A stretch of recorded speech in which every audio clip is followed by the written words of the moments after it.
Rương còn đong ạt riết nơi vót bồ ràn. Nơi trong phù mùi miền vót bồ ràn đại miềnอายุកាលរាប់រយឆ្នាំវត្តនេះមានព្រះវិហារចាស់ឈើធំធំនិងដើមពោធិ៍ដែលបាំងពន្លឺថ្ងៃស្ទើរតែទាំងស្រុងអ្នកភូមិជាច្រើនតែងនិយាយថា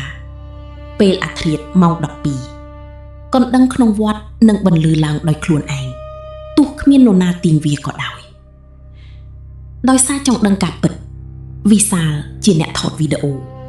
បានទៅដល់វត្តមុនពេលថ្ងៃលិចព្រះសង្ឃចាស់មួយអង្គបានមានសង្ឃដីកាយ៉ាងស្ងប់ថាបើឮកណ្ដឹងរោទក្រោយអាធ្រាត្រកុំដើរតាមសំឡេងនោះវិសាលគោរពព្រះសង្ឃហើយបន្តរៀបចំកាមេរ៉ានៅក្បែរព្រះវិហាររាត្រីកាន់តែជ្រៅខ្យល់ត្រជាក់បក់កាត់ស្លឹកពោធិ៍បង្កើតសំឡេងរវារវាយទាំងវត្តស្ងាត់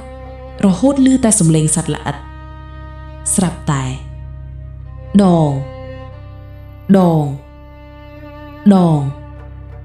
សំឡេងកណ្ដឹងបានបន្លឺឡើង3ដងវិសាលបើកភ្លើងពិលហើយដើរយឺតទៅរកប៉មកណ្ដឹងប៉ុន្តែពេលទៅដល់គាត់ឃើញខ្សែកណ្ដឹងនៅស្ងៀមមិនមានអ្នកណាប៉ះវាឡើយគាត់បំរុងត្រឡប់ក្រោយ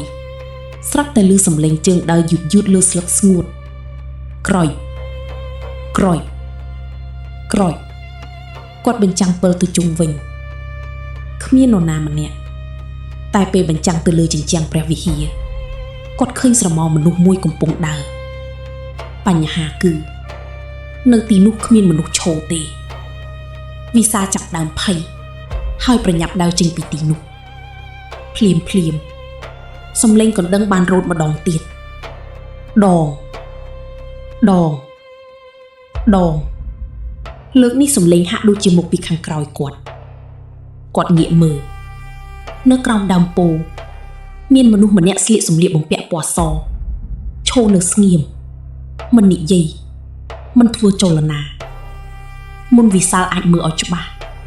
ពពកបានបាំងព្រះច័ន្ទធ្វើឲ្យទីនោះងងឹតសូន្យពេលពន្លឺព្រះច័ន្ទត្រឡប់មកវិញរូបនោះបានបាត់ទៅហើយវិសាលប្រញាប់ចាក់ចេញពីវត្តនៅថ្ងៃបន្ទាប់គាត់បើកមើលវីដេអូដែលថតបានគ្រប់យ៉ាងមើលទៅធម្មតាលើកលែងតែពេលកណ្ដឹងរោទនៅខាងក្រោយគាត់មានស្រមោលមួយឈូនៅក្រោមដើមពោធិ៍ហើយលើកដៃឡើងយឺតដូចជាកំពុងសំពះតែអ្វីដែលធ្វើឲ្យគាត់រន្ធត់បំផុតគឺកាមេរ៉ាមិនបានថតសំឡេងកណ្ដឹងឡើយក្នុងវីដេអូមានតែភាពស្ងៀមស្ងាត់មានន័យថាសំឡេងកណ្ដឹងដែលគាត់បានឮនៅយប់នោះ